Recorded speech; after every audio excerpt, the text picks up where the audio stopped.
Sa simula pa lamang, mayroon ng 7 kulay dito sa mundo.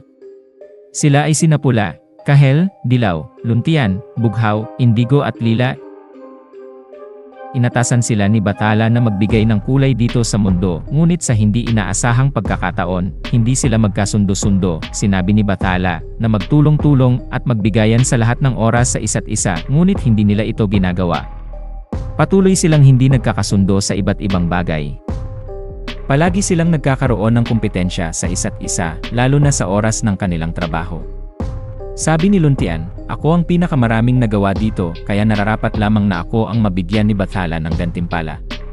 Ngunit sumagot si Bughaw, "Anong sinasabi mo diyan na ikaw ang maraming nagawa? Hindi hamak na mas marami ang ambag ko kaysa iyo. Tignan mo na lamang ang karagatan at ang kalangitan, at iyong makikita ang aking pinaghirapan kung kaya ako ang nararapat na mabigyan na sinasabi mong gantimpala." Ngunit hindi pa natapos ang alitan, bagkus ay lalo pa itong lumala, dahil nakisali sa usapan ang iba pang mga kulay. Nagpapagalingan sila ng nagpapagalingan. Pasikatan ng pasikatan at walang nagpapatalo. Gusto nilang lahat na mabigyan ng gantimpala, kaya lalong tumindi ang kanilang kompetensya. Nagkagulo sila dahil sa kanilang pagtatalo. Narinig ni Bathala ang nangyayari, ang pagtatalo ng mga kulay. Dahil dito, nagalit si Bathala, pinarusahan sila nito. Sinabi niya, "Dahil hindi kayo magkasundo, paparusahan ko kayo ng ayon sa inyong kagustuhan. Dahil palagi kayong magkakakompetensya, gusto kong malaman nyo ang kahalagahan ng kooperasyon sa isa't isa. Ang kahalagahan ng bawat isa sa inyo. Mula ngayon hanggang sa habang buhay. Gagawin ko kayong isa upang nang sa gayon ay maramdaman nyo ang inyong kahalagahan at kagandahan ng bawat isa sa inyo."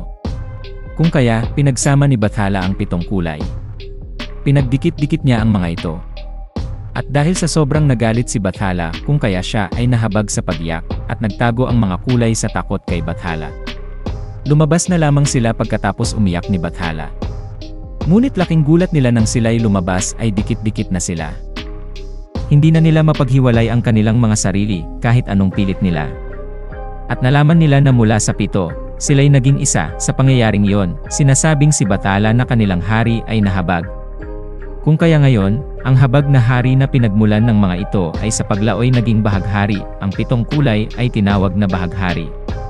Mapupunan natin ngayon na ang bahaghari ay lumalabas na lamang pagkatapos ng ulan na nangangahulugang pag-iyak ni Bathala. At makikita natin dito ang 7 kulay na naging isa na hanggang sa ngayon ay tinatatawag nating bahaghari.